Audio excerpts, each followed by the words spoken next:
L'Artothèque n'existe que depuis 2008, mais elle est portée par une association qui s'appelle l'ADPL et qui, elle, a été fondée en 1984. Donc, vous voyez, c'est une vieille association.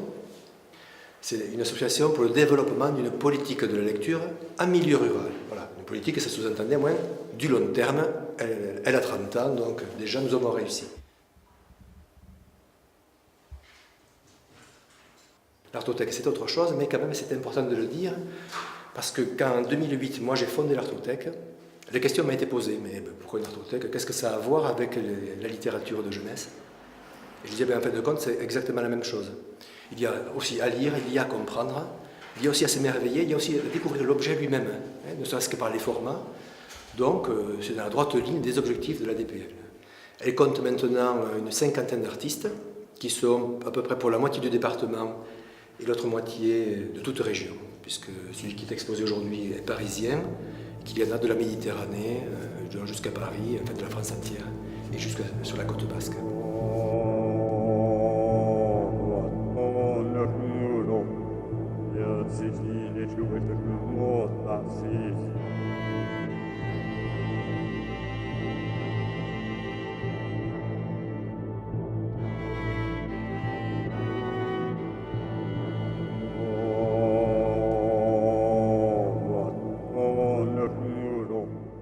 Alors Faso, il interroge l'humanité. Moi, ce qui me plaît beaucoup chez lui, c'est qu'on pourrait presque dire qu'il est classique, parce qu'il utilise les grands thèmes. Hein.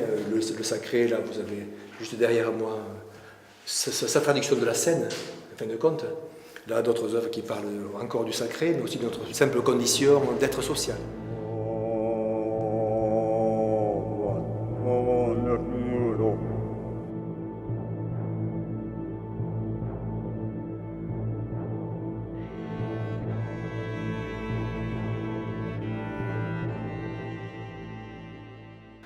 Il y a pas mal de séries, notamment une qui sont sur des personnages un petit peu plus loin, où on voit comme ça un être qui est tout seul. Lui, par essence, il trouve que nous sommes assez seuls, même si nous sommes de grandes foules, mais on n'est jamais plus seul que dans la ville. C'est pour ça que même quand je dis ville, ça peut faire penser à de l'art urbain, effectivement, ça fait un peu mûr. Les couleurs sont même assez d'aujourd'hui, elles sont assez violentes, un peu quelquefois sorties du tube comme ça, mais là encore il y a de la signification. Une œuvre qui s'appelle Le Fil aussi, que j'aime beaucoup, donc qui est le thème de l'affiche, qui est l'image reprise pour l'affiche, qui s'appelle Le Fil que l'on voit, et qui pour moi fait penser à la mythologie.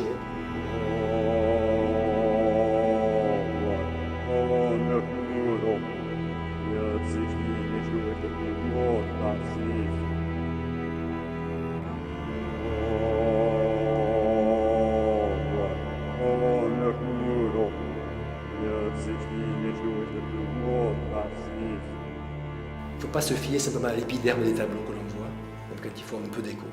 Il faut aller chercher derrière, c'est ce qui m'intéresse. Derrière ces pots que sont les tableaux, il y a beaucoup de choses. Il y a l'univers de l'artiste, mais il y a aussi ce qu'il veut lire. Voilà, donc c'est une expo qui peut paraître difficile, en témoignent souvent les réactions sur le livre d'or, mais c'est intéressant, c'est extrêmement partagé, mais l'art c'est fait pour ça, si ça ne provoque rien du tout, ce n'est pas très intéressant, et là ça peut effectivement choquer. Alors, la série des clowns qu'il avait appelée Ujac, je ne me souviens plus exactement pourquoi d'ailleurs, mais bon, c'est une série de clowns, mais qui est intéressante parce que j'ai découvert l'artiste sur cette série. Ce sont des visages de clowns, en tout cas de personnages, en gros plan, comme ça, en gros plan visage, et un gros nez rouge. Donc, il y a l'Auguste, mais ils ne font pas rire. Autant les couleurs sont assez, on va dire, joyeuses, c'est rouge, rouge vif, bleu, vert, jaune, toutes les couleurs de la palette sont là, mais on y regarde à deux fois parce qu'il y a de l'inquiétude, il y a de la souffrance, c'est pas forcément du malheur, mais c'est pas si drôle que ça. Voilà. Et donc j'avais découvert cette série qui m'interpellait, m'avait fait quelque chose. Des projets, alors les siens je ne les connais pas, mais ceux de l'Artothèque par contre oui, c'est de continuer à vivre. Elle a 30 ans, je me dis non, elle a 29 ans cette année, donc je compte bien souffler 30 bougies l'an prochain avec tous les membres du bureau de l'association, donc il la porte depuis longtemps. Que les œuvres sortent davantage, hein. Elle est là pour que justement ces œuvres ne vivent que si elles voyagent, donc il faut qu'elles soient de plus en plus empruntées. Vous participez vous-même au fait de la propagation d'abord de ce qu'est l'Artothèque de Gondrin, portée par la DPL, voilà, pour que d'autres que les nouvelles générations découvrent un peu des œuvres même à la maison, ou ne serait-ce qu'ici. Déjà, le lieu est assez beau, c'est un très beau lieu, qui est professionnel, où les œuvres sont bien présentées, mais que les familles empruntent, que les écoles empruntent encore davantage. Voilà, je compte sur cette génération pour, alors que nous sommes dans un espace rural, bien évidemment, dans le nord du département du Gers, ben, il ne sait pas qu'il n'y a pas de curiosité, il y a plus d'inhibition que de curiosité. C'est un espace qui est blanc, qui parle d'art, donc d'emblée, c'est souvent « je n'entre pas parce que je ne comprends pas ». Certes, il y a à comprendre, il y a simplement quelquefois aussi à regarder, mais il faut d'abord regarder pour essayer de vouloir comprendre. Donc voilà, donc j'essaie aussi par ce lieu de donner quelques clés pour entrer dans des œuvres qui ne sont pas forcément très très faciles. Donc voilà, donc je souhaiterai les 30 ans l'an prochain, et puis j'espère dans 20 ans les 50 ans de l'association. Avec plaisir.